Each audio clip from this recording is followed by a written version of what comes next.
Have you ever found yourself saying, "Why doesn't my child listen?" Maybe you have asked them to put on their shoes 5 times, or turn off the TV, or stop fighting with their sibling, and then you lose your patience. We have all been there. But here's something I have often wondered. Maybe we are asking the wrong question. Because in my experience, one thing has always stood out: no two children are the same.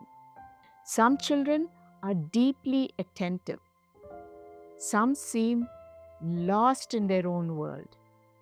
I have also seen very reflective and even profound thinking in children. Others are still trying to figure out.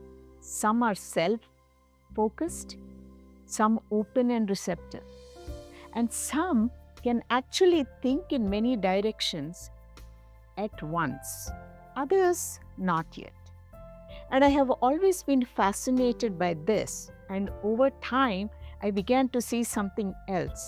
And that is, what I was observing wasn't just personality. Each child seemed to be in their own developmental state, unfolding in their own way, at their own pace, with their own capabilities and their own temperament and their own journey. In the wisdom of Sanatana Dharma, there is a recognition that every being comes with a unique nature or svabhava, a unique unfolding or path. And in my work, I have found this beautifully aligns with neuroscience and developmental psychology. So my question slowly changed. Instead of asking, "Why is this child behaving like this?" I started asking, "What's happening inside this child right now?" And that led me to another question, one that changed everything. Could it be that sometimes our children are not refusing to listen? Could it be that in that moment they're unable to listen? Now, I know this sounds surprising because from the outside it looks like defiance or stubbornness or disrespect. But the inside story is very different. You see, children are not miniature adults, their brains are still developing. The parts responsible for emotional regulation, impulse control, reasoning, perspective taking are still under construction. They're not finished yet, they're becoming. And because of that, they can become overwhelmed very easily. A child may be hungry, tired, overstimulated, disappointed, frustrated, scared, and often they don't even know what it is. They just feel not okay and can't express what they're feeling. So, what happens in the brain at that time? When children become emotionally overwhelmed, their brain shifts into a survival state. Stress hormones increase, and emotional centers of the brain become highly activated. And the part of the brain responsible for thinking, reasoning, planning, and self control becomes much less available. This is important to understand because when that thinking part of the brain becomes less available, children may temporarily lose the ability to listen, think logically, control their impulses, understand consequences, or even explain what they're feeling. So, when your child appears not to be listening, they may not be choosing not to listen. They may temporarily be unable to access the part of the brain that helps them listen. Let's make this real. Let's look at some everyday examples. Think about the morning rush. You have asked your child 5 times to put on his shoes. Nothing happens. He stares, he wanders, and he melts down over socks. We think, why are they doing this? But maybe their nervous system is already overloaded. You see, there is transitioning to school, pressure, anxiety, and when the system is full, even simple instructions feel impossible. Another example is homework. They have already spent 6 hours at school learning, socializing, managing expectations, and they come home. You ask them to start homework and they explode. We may think it is laziness or disrespect, lack of discipline, but what if it is exhaustion? A nervous system that has simply run out of capacity. Another great example is sibling fights.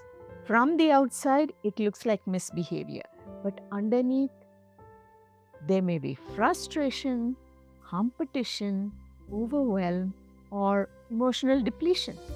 The behavior, what you see, is real, but the internal state of the children is also real. And then something else happens. We react as parents. Our child doesn't listen. We repeat ourselves. They don't respond. We get frustrated. We shout and threaten consequences. And now our nervous system is also dysregulated. So, what do we have? We have two dysregulated systems now, not one, parent and child. And in that moment, no one is really listening anymore. It becomes a struggle between two overwhelmed nervous systems. Now, I want to make something very clear here. This is not about letting go of boundaries. Children need boundaries, they need structure and guidance, and also accountability. But they also need a brain that is available to learn. Punishment may stop the behavior, but it doesn't build regulation. Regulation is built through regulation. Think about a baby. When a baby cries, we stay calm, hold them, and soothe them, and they calm down. With babies, we don't expect logic anyways. As children grow, the process becomes more complex, but the principle remains the same. Children borrow calm from us. So before correcting behavior, pause and observe. Is my child tired, hungry, overstimulated, disconnected, overwhelmed, afraid maybe? And most importantly, what is happening inside my child right now? Because behavior is communicating something to us. So, connection comes before correction. You may still say no. You can still hold boundaries, but you do it from a regulated state, not through a reactive state. You might say, I see you're upset, but I'm here with you. We'll talk when we both are calm. This way, you're not just managing behavior, you're actually building capacity in your child. So the next time your child doesn't listen to you, in the morning before school, pause and ask yourself, is my child refusing to listen, or are they unable to listen right now? That one question can change everything, because a dysregulated child doesn't need a bigger punishment.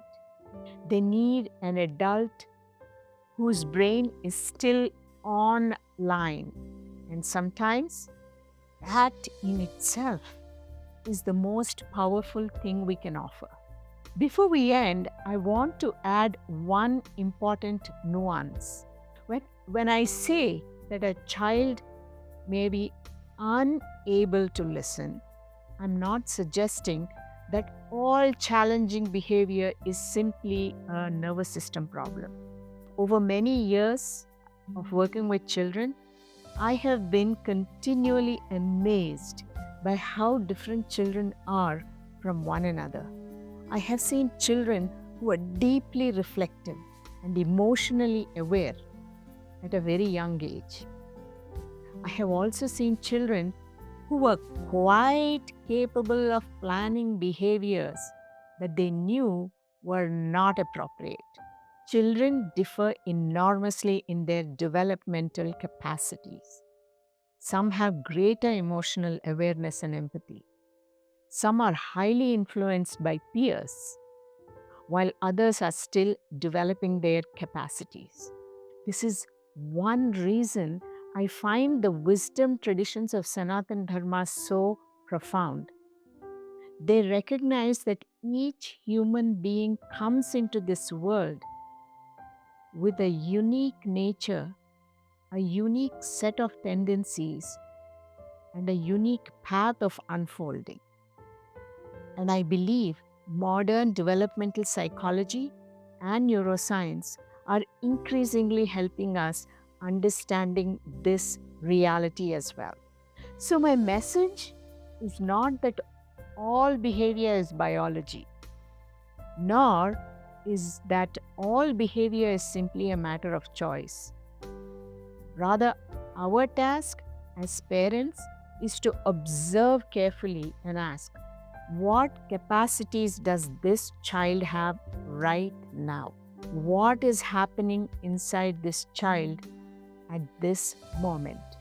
Does this child need co regulation, guidance, boundaries, accountability, or support?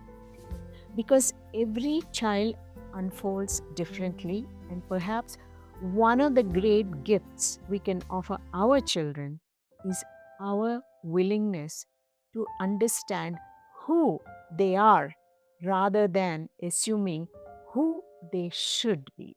Hi, I'm Dr. Vasantha Reddi, founder of Svadharma Circles. If the content of this video resonated with you, please subscribe. Please subscribe for more insights on parenting through neuroscience and dharmic traditions of Sanatana Dharma.